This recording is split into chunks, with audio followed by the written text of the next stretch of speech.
Welcome back, IBDP history students, to another Explainer. Today, we're going to build a high-scoring historical argument about the Norse expansion across the North Atlantic. If you really want to impress those examiners, you have to go way beyond the basic narratives. We need to look at the deep underlying mechanisms of survival, innovation, and ultimately failure. We're going to examine the exact factors that allowed the Norse to push literally to the edge of the known world and precisely why that expansion eventually stalled out. All right, let's just jump right in and bust a massive pop culture myth. Sorry to disappoint, but there are no horned helmets today. That stuff might work great for movies, but historically, the Norse were actually highly systematic innovators. When they pushed west from Iceland, they were actively solving extreme environmental challenges. No way were they just wandering blindly into the ice. They were executing a highly practical, technologically backed expansion. To build our argument today, we'll hit 4 key themes. First, the strategy of settlement. Second, engineering the North Atlantic. Third, adapting to the Arctic. And finally, the limits of adaptation. So let's kick things off with Section 1, the strategy of settlement. Tracing this chronological voyage, it's pretty wild. Eric the Red established the eastern and western Greenland settlements right around 985 CE. Then, literally just 15 years later, around 1000 CE, they make this incredibly ambitious push into North America, setting up at Lonsdal Meadows in what they called Vinland. Now, you really got to look at their geographic strategy here, because it's brilliant. The Greenland bases, they weren't just tossed wherever a ship happened to wash up. No, they intentionally avoided those brutal exposed coastlines. Instead, they specifically targeted the deep, inner recesses of sheltered fjords. Why? Well, it's all about securing these crucial microclimates.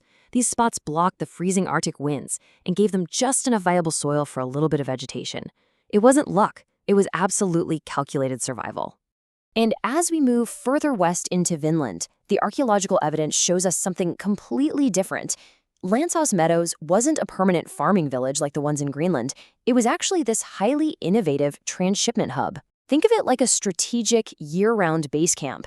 Crews could overwinter there, stockpile resources gathered from the surrounding forests, patch up their battered ships, and use the whole setup as a launch pad for deeper exploratory voyages into the Gulf of St. Lawrence. Which brings us to Section 2, engineering the North Atlantic. So how did they actually maintain this massive, sprawling network? Well, the physical glue holding the whole operation together was their ship design. It's a perfect example of prioritizing flexibility over rigidity. Their long ships and those merchant vessels known as Nars used a clinker-built design. Basically, by riveting overlapping oak planks together, the whole structure stayed incredibly flexible. Instead of just snapping in half under the crazy kinetic energy of those North Atlantic waves, the ships would literally bend and absorb the impact. Plus, they had super shallow drafts, which meant zero need for complex deep-water harbors. They could just cruise up shallow rivers and pull right onto the beach. But here's the catch. Maintaining that kind of fleet required some serious, localized industrial innovation. Think about it. They had to execute precise metallurgy literally on the edge of the world. At Lonsdal Meadows, they figured out how to extract raw bog iron from local swamps. And yes, that literally means digging up mud that bacteria had turned into iron. Then they'd smelt it using charcoal kilns and forge brand new ship rivets right on site. Without that exact process, they'd be totally stranded with rotting wood and rusting iron, with absolutely no way to sail back across the Atlantic.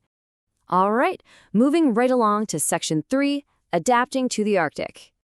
To survive up there, the North had to completely flip their traditional European farming methods into a highly flexible subsistence strategy. Back in Scandinavia, it was all about growing cereal crops like barley and rye alongside their livestock.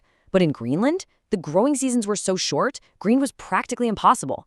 So they innovated what historians call the pastoral compromise. They shifted to keeping these hardy, stunted breeds of cattle, sheep, and goats that could survive the brutal winters indoors. And when I say indoors, I mean packed cheek to jowl inside these dark, low-ceilinged stone and turf longhouses. You can only imagine the smell, right? They kept the herds alive through the dark months by relying on intensive summer hay harvests from those inner fjords we talked about earlier. Now, for your IB exams, the data on this slide is absolute gold. It's pulled from archaeological garbage heaps, or middens, and it is the perfect piece of evidence for the historical concept of change. Look closely at the early settlement layer. It's packed with domesticated cattle and sheep bones, which is your classic pastoral agriculture. But then, look at the later settlement layer. It shows this dramatic marine pivot. When farming just wasn't cutting it anymore, they started heavily exploiting local wildlife. They completely shifted their dietary focus to harbor seals, harp seals, caribou, and walrus. They literally had to balance their dwindling farmed livestock with wild Arctic marine life just to stay alive.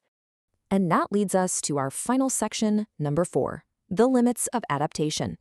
This is where we hit the real climax of our historical argument. What happens when these master adapters encounter indigenous populations? Well, the sagas tell us that in Vinland, the Norse ran into First Nations and Dorset cultures, who they called Skrellingjar. At first, it started with this cautious economic exchange known as silent barter, where they traded Norse dairy and red cloth for native furs. But things went south fast. Mutual distrust and cultural misunderstandings quickly shattered these relations into sudden, violent conflict. And honestly, facing indigenous warriors armed with stone-tipped arrows and catapult-like weapons, combined with a severe demographic disadvantage, the Norse just couldn't hold their ground. The hostile security environment simply forced them to retreat and abandon Vinland entirely. Now, the crucial point of causation here, and you'll definitely want to highlight this for your essays, is the stark contrast in how these cultural contexts played out. In Vinland, like we just saw, they were driven out by active military hostility they just couldn't overcome. But in Greenland, centuries later, the decline looked completely different. There, they encountered the southward migrating Thule people. But instead of adapting, the Norse in Greenland just isolated themselves. They rigidly clung to their European pastoral lifestyle, even as the climate and conditions were shifting right under their feet.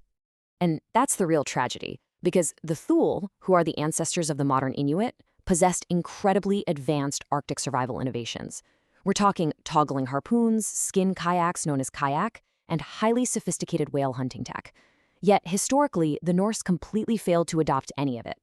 Sure, they pivoted their diets to eat more seals, but they rigidly refused to integrate technologically with the Thule. And that stubborn lack of cultural integration, it contributed massively to their ultimate vulnerability and downfall. So as you synthesize all this evidence for your own essays, I want to leave you with one final provocative thought.